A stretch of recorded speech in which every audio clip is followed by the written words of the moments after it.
Imagina poder mantener una conversación perfecta con alguien en una habitación abarrotada de gente, donde ambos habláis a la vez pero os entendéis sin problema, como si fuerais los únicos allí.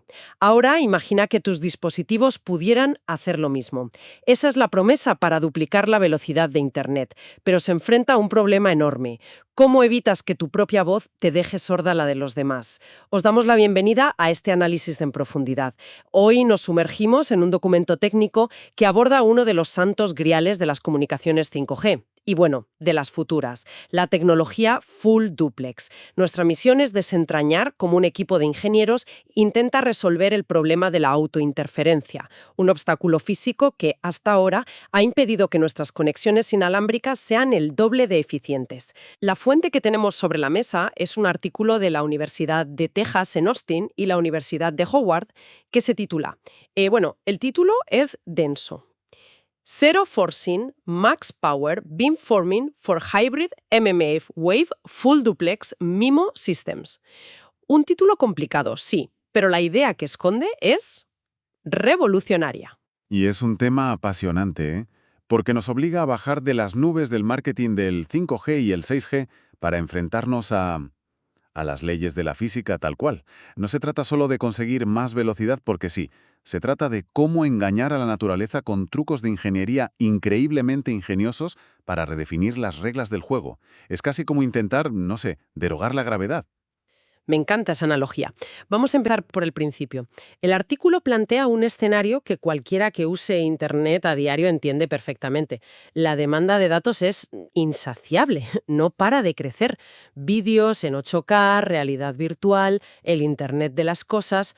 Las redes actuales, que operan por debajo de los 6 GHz, se están quedando sin espacio. Es un atasco monumental.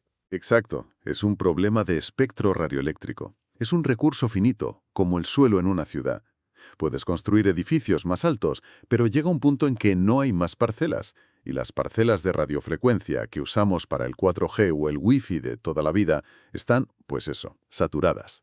Y aquí es donde el documento introduce la primera de las dos tecnologías clave, las ondas milimétricas, o MM-Wave. Explica que al subir a frecuencias mucho más altas, de 28 a 300 GHz, de repente tenemos acceso a una cantidad de espectro virgen, gigantesca.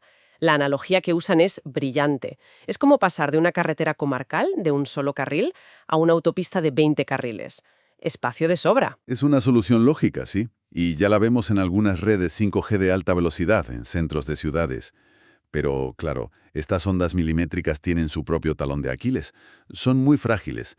No atraviesan bien las paredes, una simple hoja de un árbol puede atenuarlas, incluso tu propia mano al sujetar el móvil. Ofrecen una autopista enorme, sí, pero una que se puede cortar con mucha facilidad. De acuerdo, es una autopista con sus propios problemas.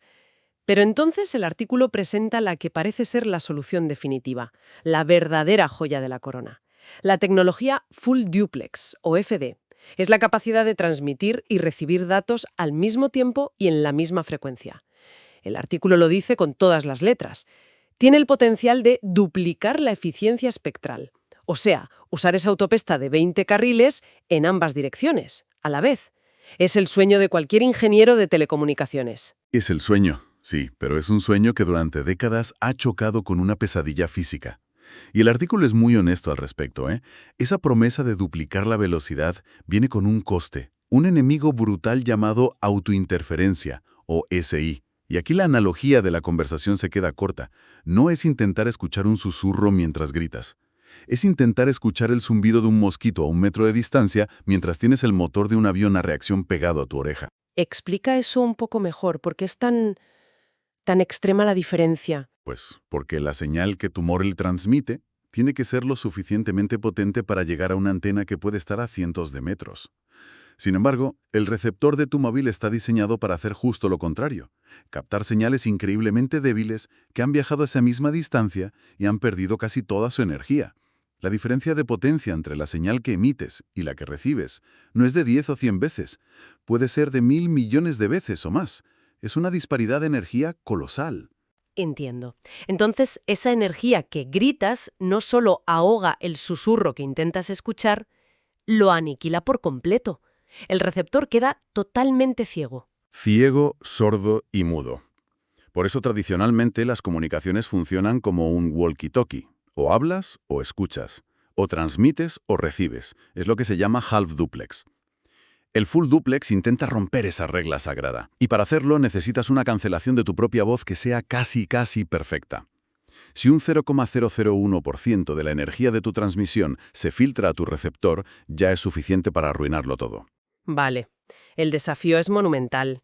Y el artículo detalla los intentos que se han hecho para solucionarlo, como la separación física de antenas, que obviamente no es viable en un smartphone, pero se centra en la solución para los sistemas modernos, con múltiples antenas, los sistemas MIMO. La idea es usar una técnica llamada beamforming, que consiste en dirigir la energía de la transmisión con mucha precisión, como si fuera un láser, creando un punto ciego justo donde están tus propias antenas de recepción. Parece una solución elegante, ¿no? Apuntas la energía hacia afuera y dejas una zona de sombra sobre ti misma. Sí, sobre el papel sí. ¿Por qué no se ha hecho esto masivamente hasta ahora? ¿Cuál es la trampa? Pues la trampa está en el cómo se apunta. Y es una trampa que el mundo académico a veces ignora para que las matemáticas cuadren, pero que en el mundo real lo cambia todo. El artículo la llama la restricción de amplitud constante, o CAC constraint, y este es, yo diría que, la madre del cordero de todo el problema. Espera, no te sigo. ¿Quieres decir que todas las antenas tienen que transmitir con la misma potencia siempre? Eso parece increíblemente ineficiente. ¿Por qué se diseñaría algo así? Por pura y dura termodinámica y consumo de energía. Los componentes que trabajan con estas ondas milimétricas de altísima frecuencia, los amplificadores, los desplazadores de fase, son devoradores de energía. Si además tuvieran que ajustar la potencia de la señal de cada antena de forma individual y constante, el chip se sobrecalentaría en segundos, y la batería de tu móvil no duraría ni 5 minutos. Para hacerlo viable, los ingenieros toman un atajo. El hardware solo puede cambiar la fase de la señal, es decir, la dirección a la que apunta. Pero la amplitud, la potencia, es fija. Todas las antenas transmiten con la misma fuerza. La analogía del artículo es buenísima.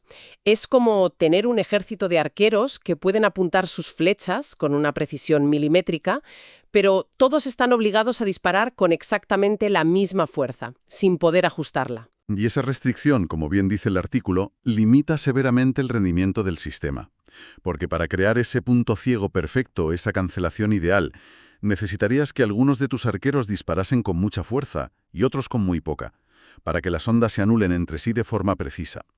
Pero si todos tienen que disparar igual de fuerte, crear esta cancelación se convierte en un rompecabezas matemático infernal. Estás intentando pintar un cuadro lleno de matices y sombras usando un solo nivel de brillo para todos los colores. Es una barrera física ineludible. De acuerdo. El panorama es complicado. Hay que cancelar una interferencia gigantesca, pero con las manos atadas por esta restricción del hardware. Y aquí es donde los autores sacan su as de la manga. Proponen una solución, un diseño híbrido que combina procesamiento analógico y digital con un algoritmo que tiene un nombre que es toda una declaración de intenciones. Zero Forcing Max Power. El nombre es la clave de todo. Zero Forcing significa literalmente forzar a cero. Su objetivo principal y no negociable no es reducir la interferencia ni mitigarla, es aniquilarla, llevarla matemáticamente a cero. Y lo consiguen con una división de tareas que me parece brillante. Proponen que en la parte analógica del sistema, el hardware que está sujeto a esa molesta restricción de amplitud constante tenga una única misión: dedicarse en cuerpo y alma a forzar esa interferencia a cero. Es como si le pusieras al receptor unos auriculares con cancelación de ruido perfectos, diseñados a medida solo para bloquear el sonido de tu propia voz y nada más.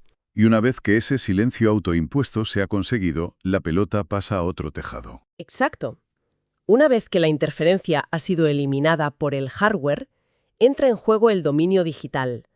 Liberado de esa carga, el procesador digital puede dedicarse a la segunda parte del nombre del algoritmo: Max Power.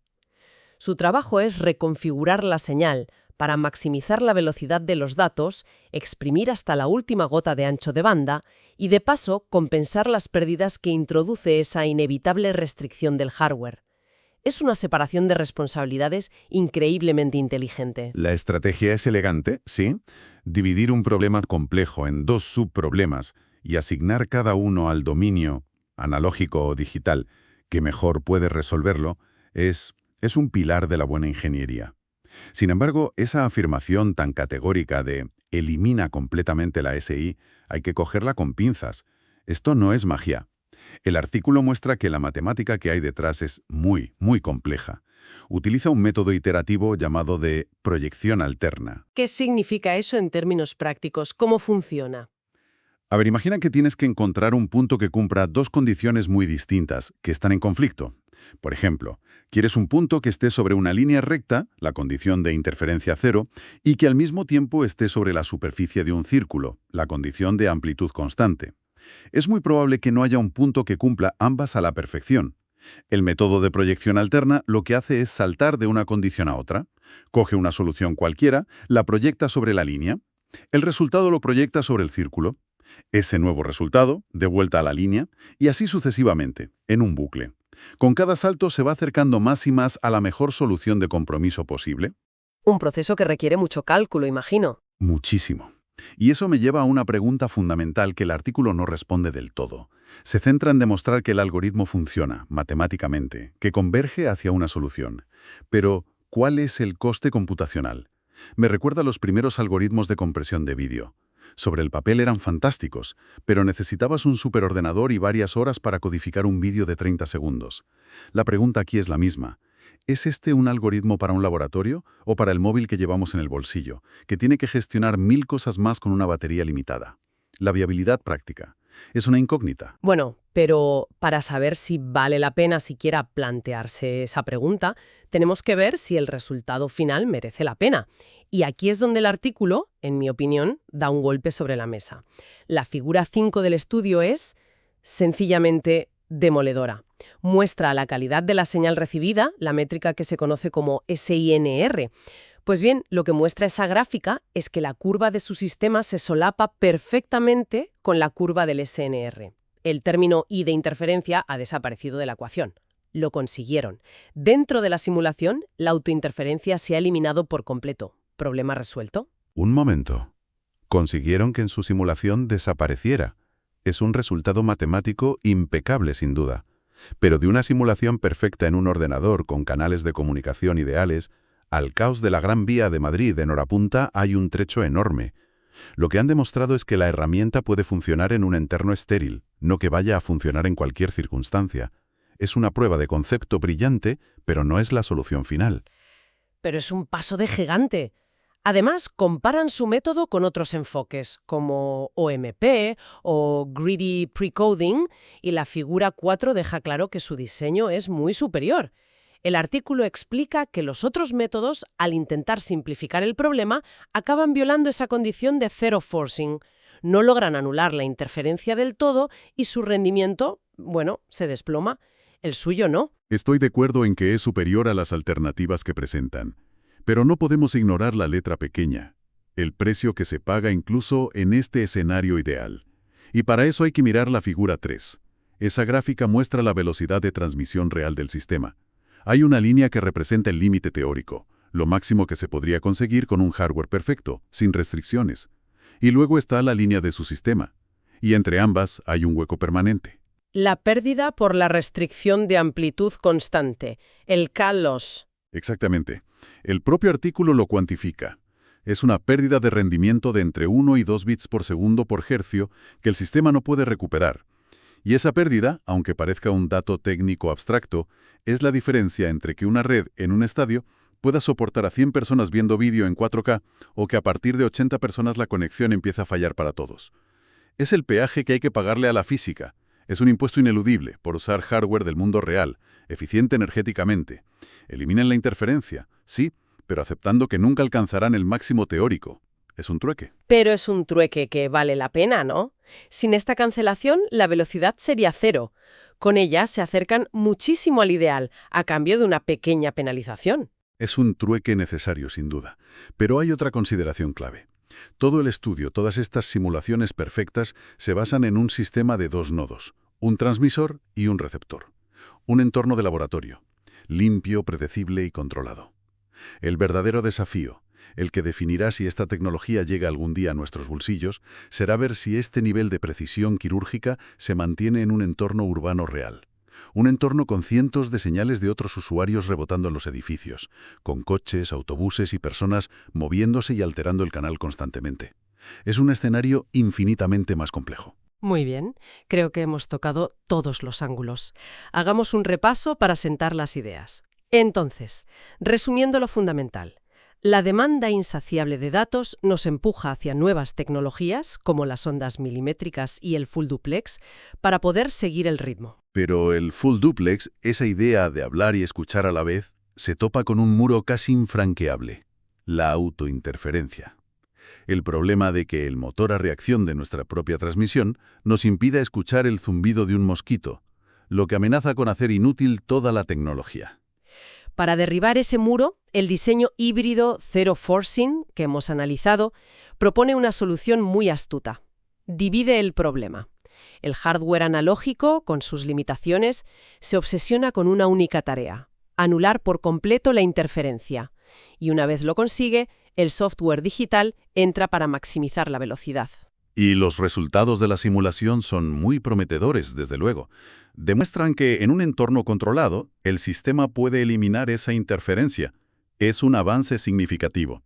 Pero también es un recordatorio de que en ingeniería, todos son concesiones. Se paga un peaje en forma de una pérdida de rendimiento permanente, una consecuencia inevitable de las limitaciones del hardware del mundo real. Lo cual nos deja con una última idea para reflexionar. Este estudio resuelve de forma elegante un problema fundamental en un escenario de laboratorio, de punto a punto.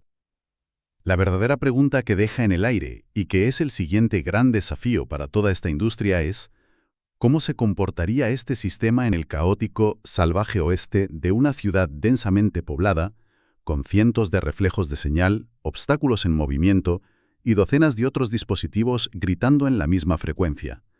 ¿Puede este bisturí de precisión seguir funcionando en medio de una batalla campal electromagnética? Con esa reflexión nos despedimos. Gracias por acompañarnos en este análisis a fondo. Hasta la próxima.